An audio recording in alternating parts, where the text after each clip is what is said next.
أعوذ بالله من الشيطان الرجيم بسم الله الرحمن الرحيم وبه نستعين نحمد ونصلي على محمد وآله الطيبين الطاهرين. Assalamu alaikum jami'an wa rahmatullahi ta'ala wa barakatuh. My name is Zainul Abudin Gaddafi and I am the coordinator of the Zakiya Foundation South Africa. I would like to begin by thanking the organizers for inviting us to this very pertinent program, and we pray for the success of this program and for the success of each and every one of the participants, the organizers and those in attendance, inshallah al-azim. We were asked to speak to the topic of the war in Palestine and the international community, and we first of all have to begin right at the beginning, 1948, when we saw the establishment of the illegal, illegitimate Zionist regime. Now, Palestine should be recognized as a state. If we look at international law and at the Montevideo Convention of 1933, the convention which gives the accepted criteria for statehood, we see that a state must possess a permanent population, a defined territory, a government, and the capacity to conduct international relations. Now, before the establishment of the Zionist regime, Palestine was a functioning state with clear defined borders, with a clear population, a permanent population, with a government, and of course they had the capacity to conduct international relations. It is therefore that when the Jews of Europe were being persecuted during World War II, and of course by the Nazis, we see that when they came for refuge in Palestine, after being rejected elsewhere, Palestinians and the Palestinian state gave homage and refuge to these settlers that flee from Europe. So Palestine in its entirety was a state, is still a state, and its statehood must be recognized and it must be respected. Now, we need to move forward, and we see, of course, in 1948, the establishment of the illegal Zionist regime. We also have to clearly, I think it's my duty to clearly define what is the Zionist regime. Many people today have drawn a correlation between apartheid South Africa and apartheid Israel, in that apartheid South Africa started in 1948, and of course the illegitimate Zionist regime was founded in 1948, and of course there were laws of segregation, meaning that people were separated based on different criteria. Now, we have to draw a clear distinction between apartheid South Africa and the Zionist regime. In that one, apartheid South Africa was a state inside, it was a state, South African state, an apartheid state that had laws of segregation. And as soon as the laws of segregation were removed, we see that apartheid fell away and the state operated as per normal since 1994 up until this current day in a democratic dispensation. Now, when we look at the Zionist regime is not a state, it is illegal, it is illegitimate, it must be dismantled and destroyed. Today, if we were to say that the Zionist regime removes its policies of segregation, meaning that Palestinians and settlers can drive on the same roads, can eat in the same restaurants, can live in the same locations, does this mean if these rules of segregation is removed that the Zionist regime is okay? No, the Zionist regime can never be okay, because it is an illegal, illegitimate regime that was founded on the murder of Palestinians in 1948. We saw the Nakba, where more than 400,000 people were killed, millions were displaced, millions were made refugees, their land were usurped. And we see that on the usurped land, settlers were brought from all over the world to live on that land, to steal and loot that resources. And so the Zionist regime and those people, they are illegitimate. They are not an apartheid state. It is an illegal, illegitimate regime, and it must be destroyed. The fact is that it is far worse than an apartheid state. So the Zionist regime today, and for the last 48 years, have imposed genocide and ethnic cleansing upon Palestinians. We see now, since the 8th of October until today, that is about 29 days, in the current aggression upon the Palestinian people, more than 9,000 people have been killed, more than 3,000 of them are children, hundreds of thousands are injured and displaced, and of course, we see that 20,000 tons of explosives were used upon the Palestinian people of Gaza. Now, if we look at international law, the United Nations Charter 2, Charter Article 2 of the United Nations Charter, point 4, it says that each state has the inherent right to use force in response to any armed aggression against them. So in international law, a state like Palestine has the right to use armed resistance as a means to defend themselves against an ongoing aggression. So today, when Palestinians, like on the 7th of October, perform Operation Al-Aqsa Flood, this is not state-sponsored terrorism. This is not acts of terrorism. These are acts of resistance, and we need to draw a distinction internationally between acts of terrorism, like the Zionist regime, sponsored by the state, to harm and to maim innocent people, and the right of self-defense by the liberation movement of Palestinian peoples to liberate themselves from an aggressive genocidal entity. Now, if we look at the international community, we see that the United States, France, many in the United Nations, they are criticizing the attacks of the 7th, linking it to terrorism. But of course, if we are to look, we see that we can never link acts of terrorism with acts of liberation. Number 2, we see that when the Zionist regime is bombarding Palestinians, killing people, we said more than 9,000 people, more than 3,000 children, 20,000 tons of explosives used on Gaza, which is a concentration camp.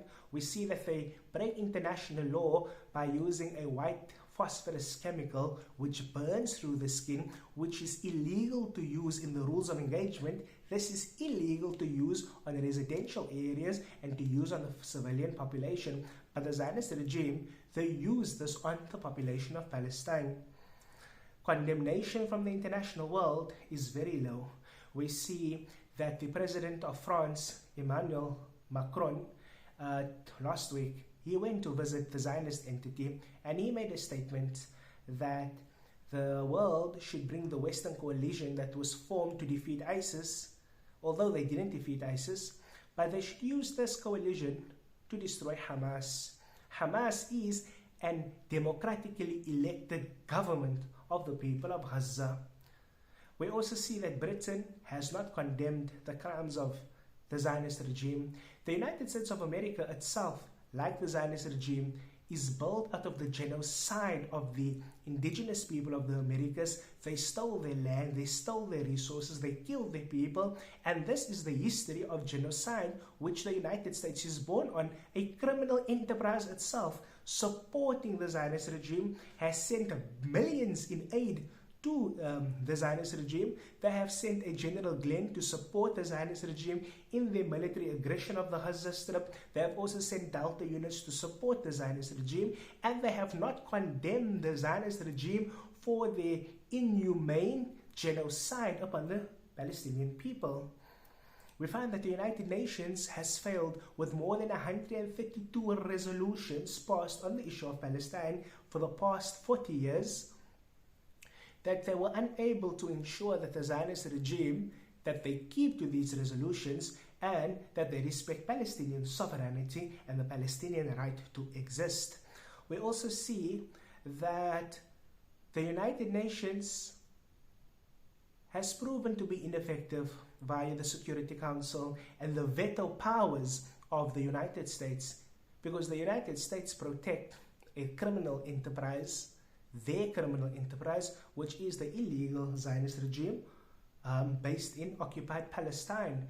We see that the United Kingdom and Britain especially, they were instrumental in the establishment of the Zionist regime. They do not criticize the Zionist regime, and their policies is such that it is friendly towards the Zionist regime. The countries in the region, the Arab countries and the Gulf countries, they have not taken strategic measures to oppose the Zionist regime. We saw the project of normalization where Bahrain, the UAE, and other countries in the region have entered into a normalization with the Zionist regime. So what do we see? Where does the support come for Palestinian people? It comes from the Islamic Republic of Iran. It comes from the resistance factions in Iraq, the Hashd al-Sha'bi. It comes from the Ansarullah resistance movement based in Yemen. It comes from the Hezbollah, Islamic resistance based in Lebanon. And of course, we see from various pockets in the world, such as the Islamic movement in Nigeria, such as revolutionaries and adherents of the resistance based in South Africa and based in other countries. We see that while the governments of the world may have abandoned the Palestinians, while the Arab countries refuse to stop the export of oil to the Zionist regime, as called for by Imam Khamenei, to cripple the Zionist regime in this current escalation and aggression on Palestine, we see that the people of the world have awoken to the reality of Palestinians. We see that the people are supporting the right of Palestinians to self-defense, their right to rise, supporting the Izzuddin Qasim brigades, the Saraya al-Quds, the Islamic Jihad, in the pursuit to fight for their liberation. We also see that the issue of Palestine is one that represents the plight of all the oppressed. And the Zionist regime is such that it embodies the evil of this world. Of course, the United States being the guard dog of the United States being the protectors of the dog inside the Middle East, which is the illegitimate Zionist regime. And so we see that the issue of Palestine in relation to the world is of the most significant importance. We know that while the Zionist regime has occupied Palestine, they are not only an enemy to the Palestinian people, but they are an enemy to all of the world. Their tentacles of Zionism to spread falsehood, mayhem, oppression, and injustice across the world spread to as far as Nigeria and to as far as the southernmost tip of Africa, which is my city, Cape Town, South Africa. The Zionists have their tentacles here, their agents are here to oppose al-Islam, to oppose the movement of consciousness, to oppose the global shift of consciousness of the people, where they are reaching closeness to Allah subhanahu wa ta'ala, where they are understanding and realizing that the enemies of humanity is the great shaitan, as mentioned by Imam Khomeini, the United States, that exports a cultural colonization of people, where they exploit the ideas of homosexuality, where they are changing the genders of people, and they are promoting anti-godliness on each and every front. We see today that this shift in consciousness, it stems from support for Palestine and their right to liberation. Around the world, many people are marching and are protesting, and in Nigeria, we see that the brothers have offered martyrs. I remember in the 2014 Quds Day massacre, people came out in Nigeria, Allahu Akbar, and going out for one thing to support the oppressed people of Palestine. What happened? That the army came and fired upon the people, and many martyrs were offered. This love for Palestine, it creates a level of consciousness in the hearts of the people. This opposition that we have to Zionism and to the illegitimate Zionist regime is one that not only allows the people of the world to channel our energy against the Zionist regime, but to channel that energy against the oppressors in our very own lands. And inshallah al-azim, that in this time that the world is coming together in support of Palestine, we pray that Allah subhanahu wa ta'ala strengthen us in our resolve, like Allah had strengthened the Palestinians in their resolve to fight, to rise, to attain martyrdom for one thing only, to attain their liberation and opposition against the Zionist regime, for the total annihilation of the regime. That Allah subhanahu wa ta'ala strengthen us in our resolute to attain justice in our own lands, to work towards the embetterment of our people, to promote a system of God consciousness, to lead our people closer to Allah subhanahu wa ta'ala, and so that we attain spiritual, social, political, and economic liberation. I want to end off with one thing, that we should not be afraid to call for the destruction of the illegitimate Zionist regime. The Zionist regime is illegitimate. Allah subhanahu wa ta'ala gives all people the right innate global, innate right of self-defense. When Allah subhanahu wa ta'ala says in 190 of Baqarah and 191, Bismillah ar-Rahman ar-Rahim, وَقَاتِلُوا فِي سَبِيلِ اللَّهِ الَّذِينَ يُقَاتِلُونَكُمْ, that you must fight in the path of Allah, those who fight you, وَلَا تَعْتَدُوا, and do not transgress, for Allah does not love the aggressors. وَاقْتُلُوهُمْ حَيْثُ ثَقِفْتُمُوكُمْ وَأَخْرِجُوهُمْ مِنْ حَيْثُ أَخْرَجُوكُمْ وَالْفِتْنَةُ أَشَدُّ مِنَ الْقَتْلِ, and that you must kill them where you find them, that when they kill you, when they oppress you, when they bomb you, when they steal your land, kill them when you find them, and expel them from your lands like they've expelled you.